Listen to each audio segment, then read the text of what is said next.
Olá, irmãos caóticos, tudo bem com vocês? Hoje vamos falar sobre um cara que literalmente matou o cerco da terra nos peitos e falou: "Quero ver alguém passar pelas minhas defesas." É ninguém mais, ninguém menos que Rogal Dorn, o vigilante, o pretor de terra, o inflexível, o cara que levava o conceito de fazer o que é certo tão a sério que, se tivesse que escolher entre salvar a galáxia ou atravessar na faixa de pedestre, ele ia esperar o farol ficar verde. O Primarca dos Punhos Imperiais não era só um general. Ele era basicamente uma muralha com perninhas. Sério, dizem que o rosto dele era tão sério que, se algum dia ele sorrisse, metade da galáxia ia ter um ataque de pânico e a outra metade ia achar que era uma armadilha do caos. O cabelo dele, branco como neve. Mas não aquela neve fofinha, de filme de Natal. Era o branco gelado de, se pisar descalço, perde os dedos do pé. O cara não só acreditava no sonho do imperador, ele era o sonho do imperador. Só que com mais músculo e menos senso de humor. Para ele, a humanidade tinha que ser unida na marra, sem conversa mole, sem diplomacia, sem vamos ver o que rola. Você dizia, essa muralha é intransponível, e ele já estava puxando a trena para saber onde enfiar o canhão, e o imperador sabia disso. Tanto que antes da novela mexicana que foi A Traição de Horus, ele já botou o Dorn para ser o pretor de terra, basicamente o segurança VIP do planeta. Isso irritou alguns irmãos primarcas, que achavam ele arrogante, e outros que achavam ele só um porre mesmo. Mas ninguém negava. Se Dorn estava de guarda, até a poeira pensava duas vezes antes de entrar. Agora, pausa para flashback. O moleque caiu no planeta Inuit, que era o equivalente galáctico de morar dentro de um freezer, quebrado no Ártico. Metade do planeta era escuro para sempre. Os oceanos eram tampas de gelo e o calor humano era literalmente só a briga do povo. A galera vivia em cidades subterrâneas, trocando combustível e armas como se fossem pão e café. E brigando. Sempre brigando. O pequeno Dorn foi adotado pelo clã Dorn e, desde cedo, virou o chefão da parada.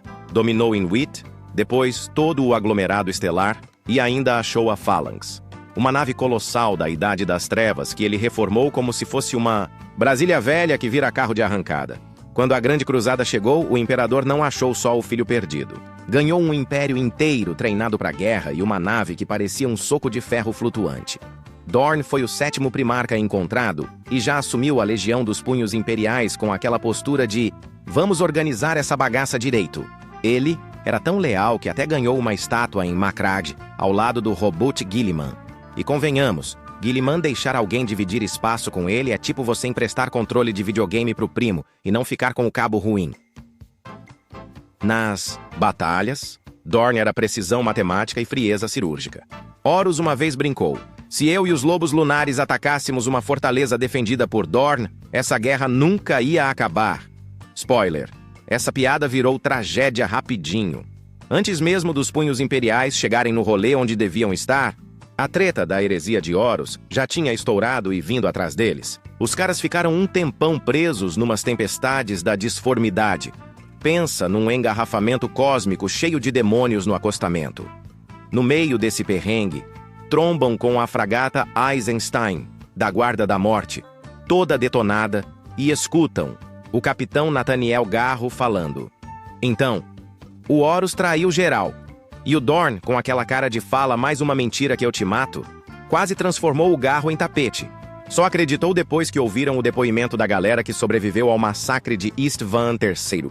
Tipo o próprio Garro e a Remembrancer Euphrate Killer, contando que Horus, Fulgrim, Mortarion e Angron estavam tocando o puteiro contra o Imperador. Aí, o Dorn mandou a maior parte da legião correr para Istvan, enquanto ele pegava seus veteranos de confiança e voava para a Terra para contar para o pai pessoalmente.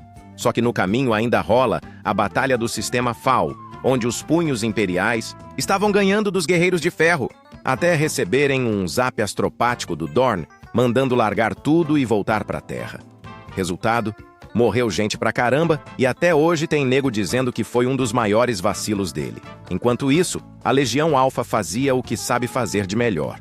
Espionagem, trollagem e trabalho sujo. Os malditos conseguiram infiltrar até o Palácio Imperial, chegando no Salão dos Investiduras, onde ficam as estátuas dos primarcas. eles destruíram as dos traidores, menos a do Alfarius e a do próprio Dorn, só pra provocar. E o Dorn guardou o segredo no bolso porque não queria dar moral pros caras. Não satisfeitos, os desgraçados ainda metem um plano de gênio do mal. Alfarius coloca todo mundo em estase, inclusive ele mesmo, e deixa a frota vagando em velocidade de tartaruga no espaço por um ano inteiro, só para passar batido pelos sensores. Quando acordaram, já estavam no Sistema Sol, prontos para explodir Plutão e sabotar a rede astropática. No meio da treta, o mestre dos Huskarls, Archamus, parte para cima do Alfarius numa investida kamikaze. Acaba todo ferrado, mas salva o Dorn, no último segundo. E aí o Dorn entra no modo "vou arrancar seu CPF". Tira as mãos do Alfarius com a espada serra Storm's Teeth, atravessa o peito dele e finaliza com um golpe no crânio.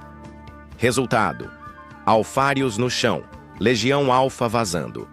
Depois disso, Dorn volta para a obra no Palácio Imperial, construindo muralhas, torres e defesas novas. Ele mesmo dizia que estava desfigurando a arquitetura, mas foda-se, era guerra.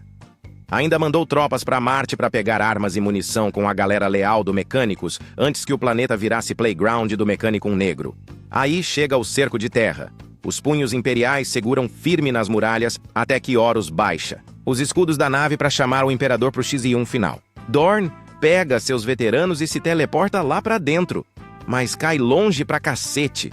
Luta o caminho inteiro, mas quando chega, já encontra o Imperador e o corpo de sanguíneos, e é o próprio Dorn quem carrega o corpo do Imperador até o Trono Dourado, condenando o velho a passar os próximos 10.000 anos preso entre vivo e morto. Depois do cerco de terra, o Rogal Dorn ainda ficou séculos no trampo, segurando o Império na unha. Enquanto outros primarcas leais sumiam, morriam ou viravam lenda de boteco, ele estava lá, com aquela cara de trabalhar até morrer e, aparentemente, a meta de construir muralhas até em planetas sem atmosfera. Veio o terceiro fundamento, e Dorn botou ordem no barraco. Reorganizou a Legião, seguiu o Codex Astartes, mesmo reclamando porque aquilo era coisa de burocrata. E ainda liderou várias campanhas para limpar a galáxia de qualquer sujeira do caos. Aí chega uma das Black Crusades. Dorn descobre uma frota do caos navegando por aí e pensa: é hoje que eu vou dar porrada até o Warp pedir arrego. Ele entra de cabeça liderando pessoalmente o ataque a bordo da nave Sword of Sacrilege. Só que depois disso, sumiu. Ninguém sabe se ele foi explodido, partido em pedaços, sugado pro Warp ou engolido por um demônio com um nome impronunciável. O que acharam dele? Só a mão esquelética. Isso mesmo. O resto virou mistério cósmico. E a mão virou relíquia sagrada. Dos punhos imperiais, como se fosse troféu de campeonato. Só que com cheiro de osso velho. Oficialmente, ninguém sabe o que rolou. Extraoficialmente, tem histórias dizendo que ele foi despedaçado por uma centena de assassinos num túnel escuro, cada um arrancando um pedaço até não sobrar nada. E como tudo no Warhammer, talvez seja verdade. Ou talvez seja só mais uma lenda que os velhos contam para assustar recruta. O fato é, Dorn sumiu sem corpo, sem túmulo, mas com um legado que ainda hoje mantém o Imperium de pé. E se ele tá morto mesmo? Bom, no 40K, morto é só uma desculpa para um retorno épico no próximo livro.